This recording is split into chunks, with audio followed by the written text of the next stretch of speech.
під час Бугунь. Бугунь – це сьогодні, і це прайм-тайм вечірній інформаційний на телеканалі АТR. В студії Оксана Денисова. Та Осман Пашаєв. Сьогодні маємо 4 блоки ефіру. Анонси починаємо, як завжди, з кінця.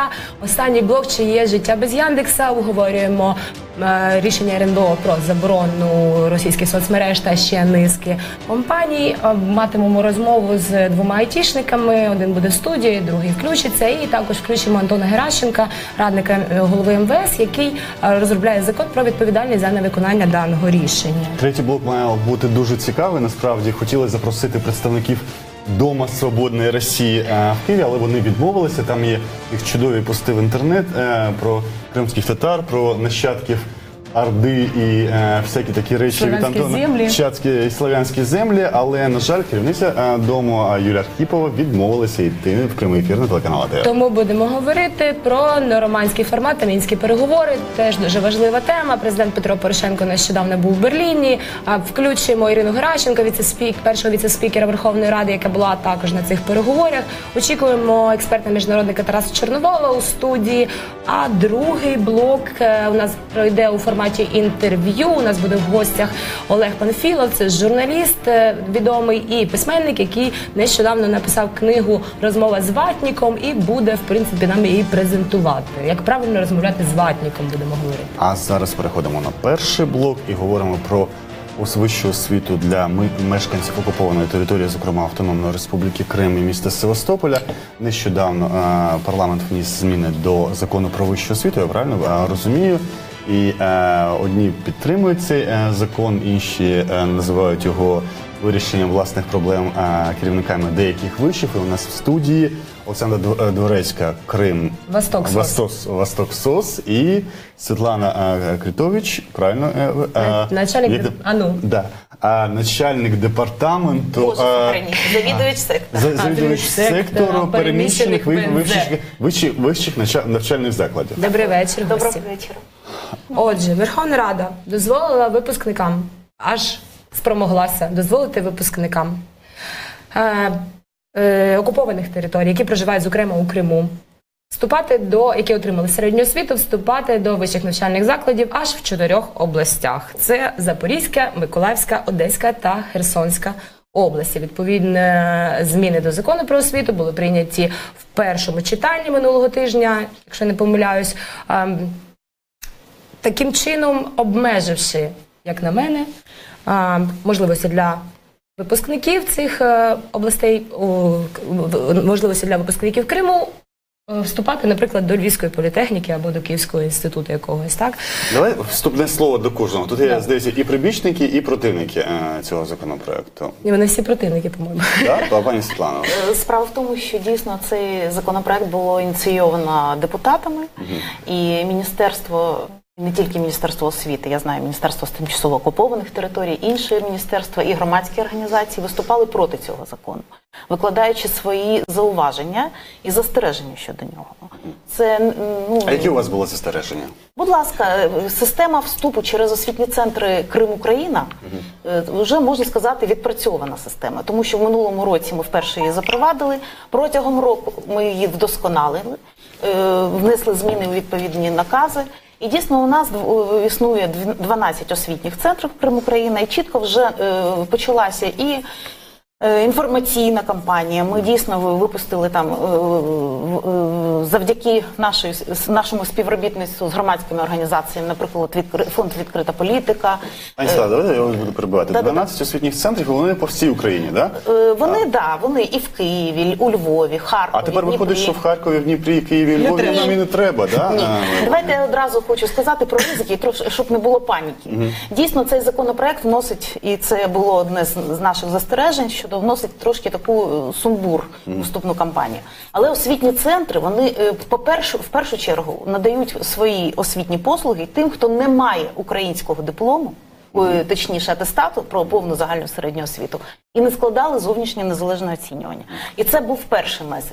Це ми розширили в цьому році, і через ці освітні центри можуть вступати і ті, хто мають атестат але проживають у Криму, і ті, хто проходив ЗНО. Але, може, бали не такі, як треба, і через ці центри вони можуть вступати і будуть вступати, навіть якщо цей закон буде підписаний президентом. На сьогоднішній день він тільки проголосований у Раді, і зараз його подали на підпис президента України. Хіба він не в першому читанні? Ні, в трьох всіх і в цілому його. Ні, його обговорили. Давай, Олександр, з тобою. Скажи, будь ласка, ти аналізувала, які виші пролобіювали цей? Тобто, можна ж не тільки про області говорити, а перелік вишів, які зацікавлені в існуванні цього проєкту? Ну, співавторами цього законопроекту є люди, які дотичні до 3 університетів. Це до Херсонського державного університету, Миколаївського університету та Запорізького університету. І, власне, проректор в минулому, Співаковський, він є і головою комітету освітнього. Це і він проректор якого? Херсонського державного університету на момент, коли він став народним депутатом. Також питання до Кременя і питання до...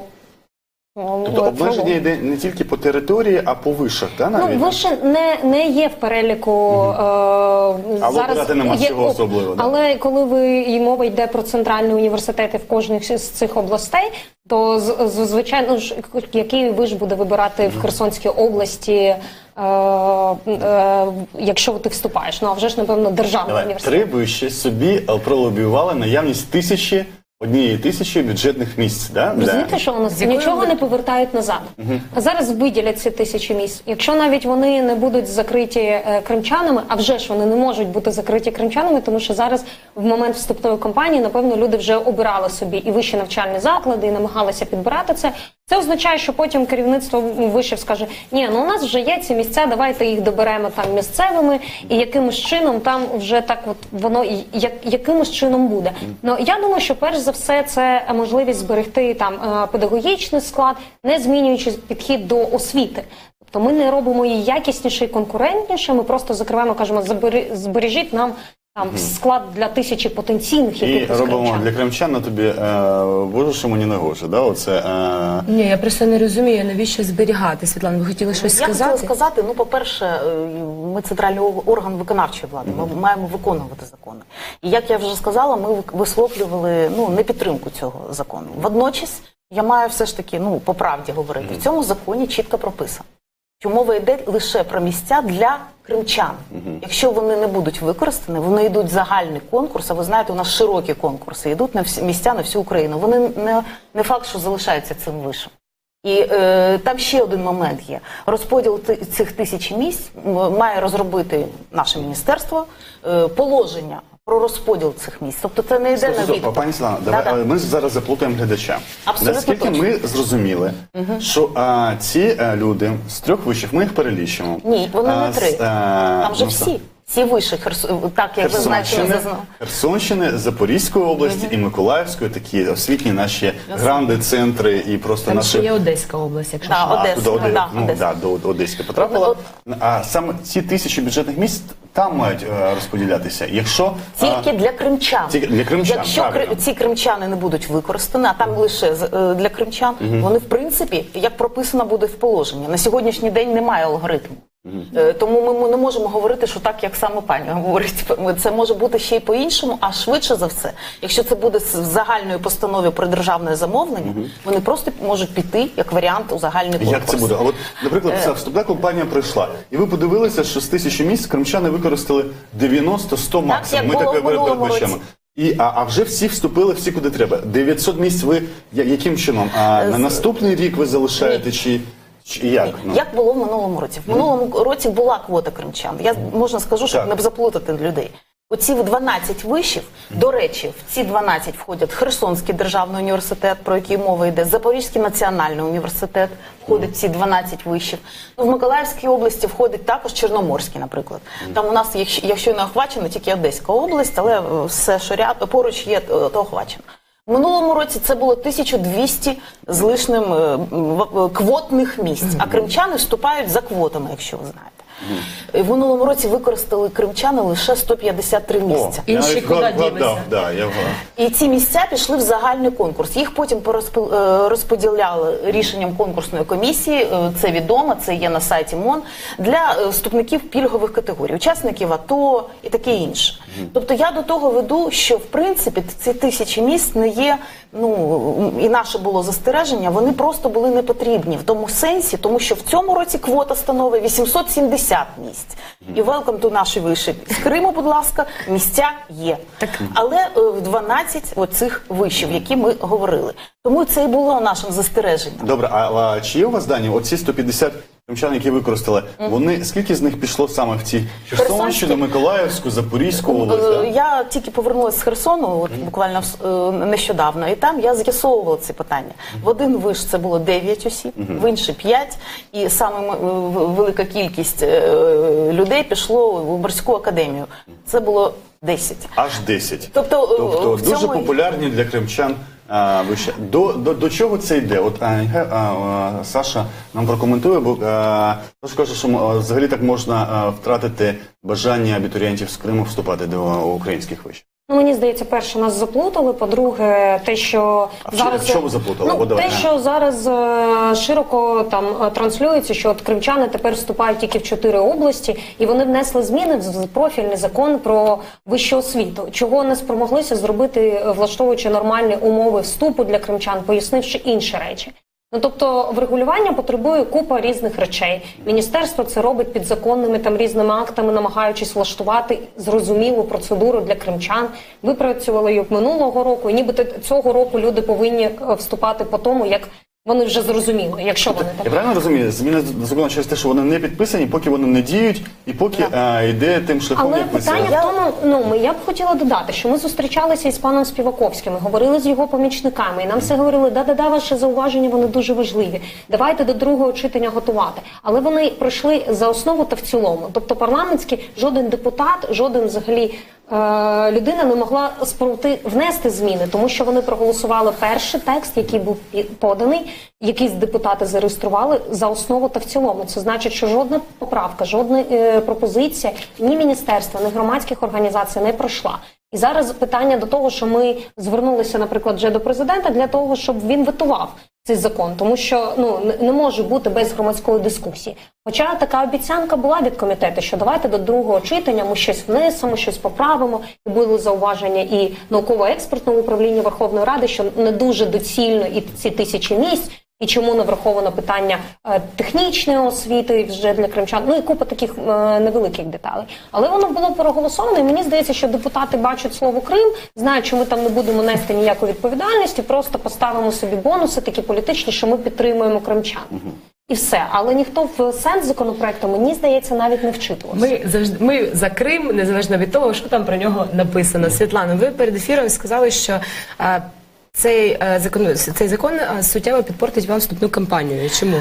Якраз з точки зору інформаційної. Ми дуже багато зараз провели такої роботи з інформування, намагались поінформувати саме кримчан стосовно цих роботи, цих освітніх центрів. Тільки от я знову ж таки повернулася з Херсонської області, і ми їхали на Чонгар, ці листівки там залишали, постери такі щодо інформування саме, щоб донести до Криму цю інформацію. І давайте я ще раз, давайте я наголошу все ж таки, тому що я проти того, щоб був якийсь розлад вступній кампанії. В будь-якому випадку пройде цей закон чи не пройде, робота освітніх центрів, вона все одно буде, тому що вона регламентована законом про внесення змін до 7 статті про окуповані території. І це не зміниться ніяк, бо там є гарантований вступ. І тут, давайте ще раз я наголошу, 12 освітніх центрів, інформація про які знаходиться на сайті міністерства, чекають на абітурієнтів з Криму, які не мають атестату українського, які не складали ЗНО, або які екстерном отримали українську освіту повну, і ті, які склали ЗНО. У нас 4 категорії можуть іти оці 12 освітніх центрів на квотні місця. І це аксіома, це буде абсолютно так. Якщо буде прийнятий Кримський закон. Ми розробимо ще відповідний документ, додамо, можливо, ще освітні центри, але це буде чи не буде пізніше. Я не розумію, в чому сенс тоді його. Сенс виконання закону. В гіршому випадку, якщо закон буде підписаний президентом, чи не обмежує він всіх кримчан, які не складали ЗНО і вчилися в Криму, вступати лише в ці області? Ні. Освітні центри А наш працюють тоді знову цей ж. закон? Давайте нашу, це питання трошки не до цієї аудиторії. Як ви вважаєте, Ні, давайте, питаємо да. вас. Я просто хочу наголосити, тому що наші з вами зараз оці перемовини можуть людей трошки смутити.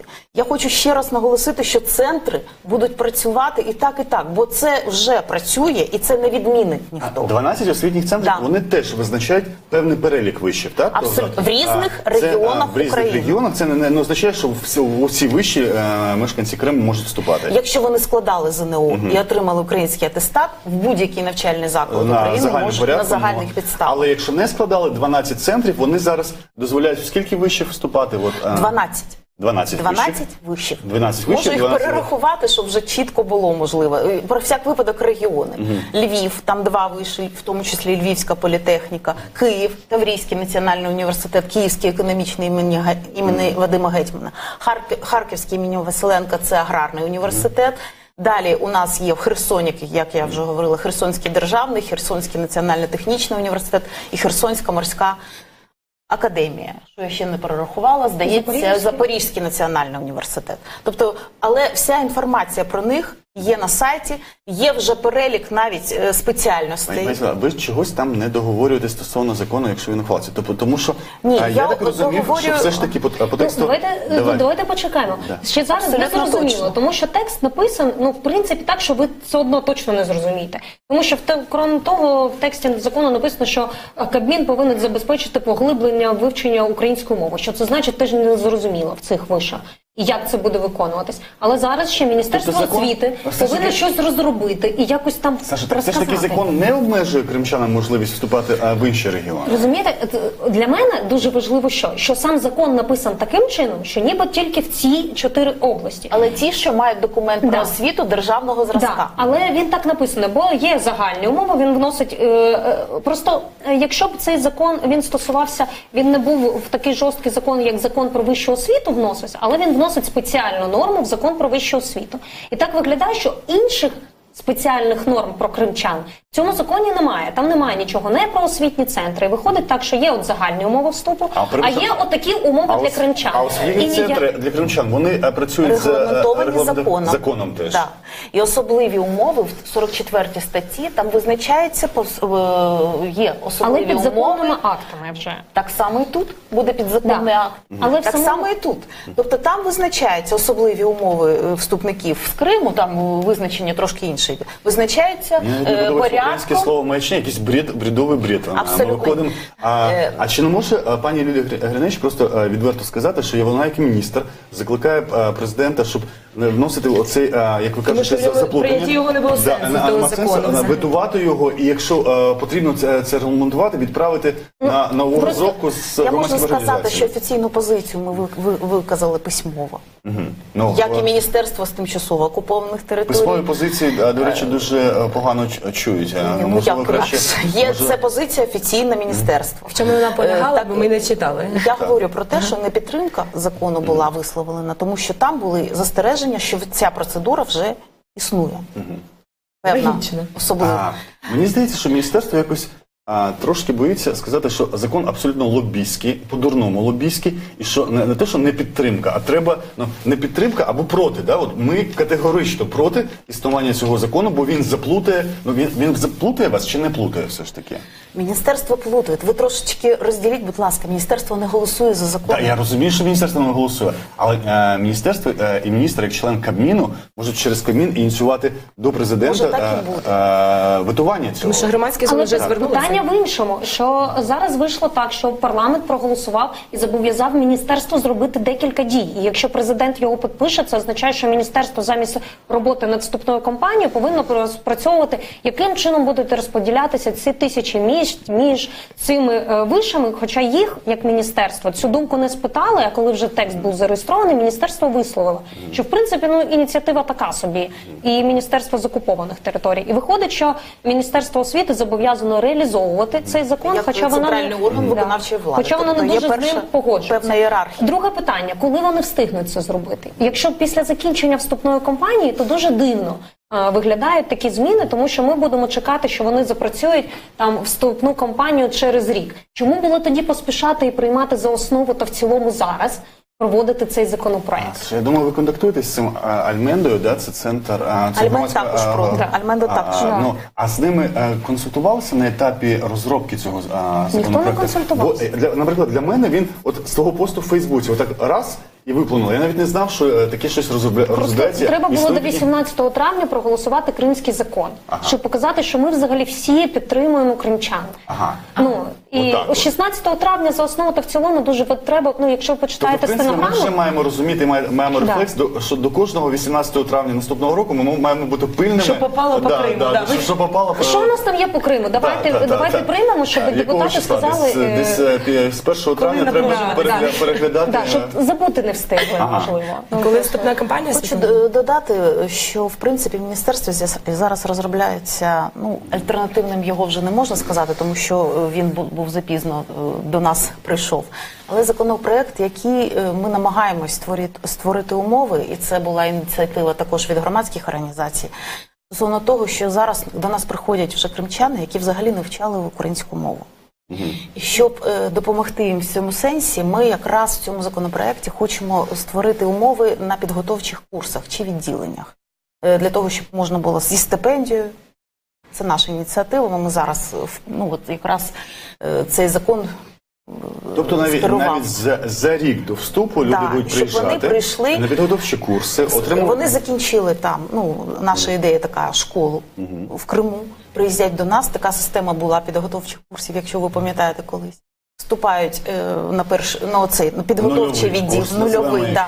Там будуть українознавчі предмети, в тому числі українська мова, історія України, щоб люди Трошки могли як підготувати. іншоземці будуть такі, да? От, Ні, будуть готуватися до... З іншого боку, ми розумієте, коли в такому сенсі весь час згадують Конституцію щодо рівного доступу до вищої освіти, але не читають до кінця цю статтю, де написано на конкурсних засадах за кошти державного бюджету.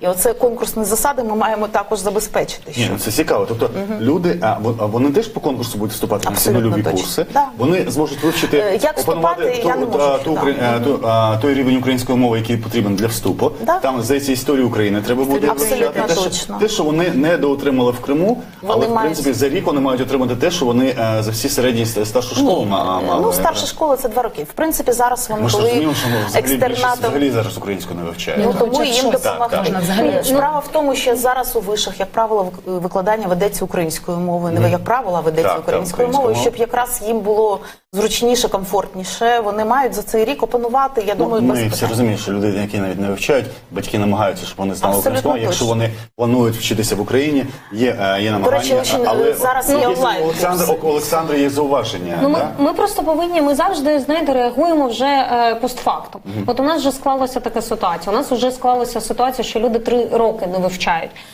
Ну, багато хто знає, що людина готується до вступу там за останній рік-півтора.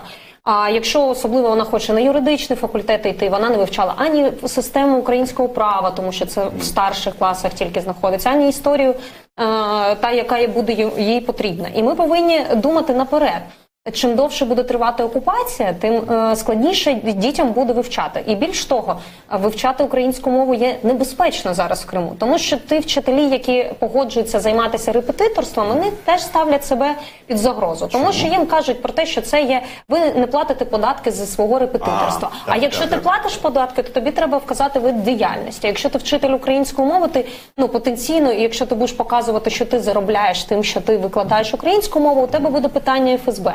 І ми будемо бачити цю проблему чим далі, тим більше. Тому що у нас є такі звернення до приймальні, коли люди кажуть, що вони бояться. А якщо у них будуть претензії зі сторони там податкової, тобто вони ж не кажуть, що це переслідування української мови. Ні. Але у них є інші важелі, яким чином це зробити. Так, тобто зараз українська в таких умовах, хоча офіційно вона нібито державна в цій окупованій російській автономії, у нас так журналісти їздили, намагалися спілкуватися саме з вчителями, викладачами української мови на камеру, ніхто не готовий говорити. бояться, Якщо з кримськотатарською зараз ще люди готові говорити з українською взагалі найстрашніша І ми ситуація, повинні люди залякані. розуміти це, що ми повинні створювати такі умови, що, можливо, людина вступає, і вона паралельно на першому курсі це робить. Ну, да, у нас конкурсна основа, але і діти, які навчаються в Криму, вони опинилися в цій ситуації не за власною Ти виною. проти цього нульового курсу? Ні, я за, але те, що ми повинні подумати про це заздалегідь. Що якщо приходять люди, які взагалі нічого не знають про українську У нас історію? одна хвилина, пані Світлана. Світлано, в 12, через ці 12 освітніх центрів на підготовчі курси з української мови можна буде зайти. Як це відбувається? Значить, це будуть швидше за все з листопада. Це не з 1 вересня будуть зарахування, якщо ми якщо з нами погодяться взагалі. Нарешті Це є хоч пропозиція. Да. Це пропозиція. І швидше за все це буде жовтень, листопад. Тобто люди вже, ну, може хтось не зміг вступити, може має за мету. Тобто це буде пробний шар. До речі, от у нас була пропозиція якраз ці 100 тисяч місць використати в цьому напрямі, якщо б можливо було б. Це знову ж таки наша пропозиція. Через підготовчі курси. Можливо, навіть у цих 4 областях. Прицілом на наступний рік. Да. Правильно? Да. Але це означає, що люди, які вступали в підготовчі курси, далі їм не треба було б змагатися, вони автоматично йшли б до першого Про курсу, всяк випадок вони мають якусь атестацію пройти. Все ж таки це конкурсні відбори, це вища освіта. І ми ще два слова буквально, ми маємо не забувати, що у нас вступ не лише до вищих навчальних закладів, а є у нас технікуми, коледжі, є професійно-технічні училища. Люди приходять з різним рівнем знань і різними здібностями. І маємо це ж також враховувати, бо всі націлені лише на вищу освіту. Світлана Критович. Зміна освіти. Ми просто будемо скорочувати нашу посаду. Олександр Дворечка, Остоксос обговорювали законопроект 6116, який вже ухвалений Верховною Радою і поки ще не підписаний президентом, який би дозволив кримчанам вступати лише в південні вище України. І ми так нічого не зрозуміли, чи обмежує навіщо він потрібен, чи він обмежує можливість кримчанам вступати в інші вище по Україні. Але повернемося колись потім ще до цієї теми. Тема не розкрита до кінця. Зараз йдемо на Після новини. новин повертаємося з Олегом Панфіловим, журналістом, про його нову книгу «Дочекайтеся».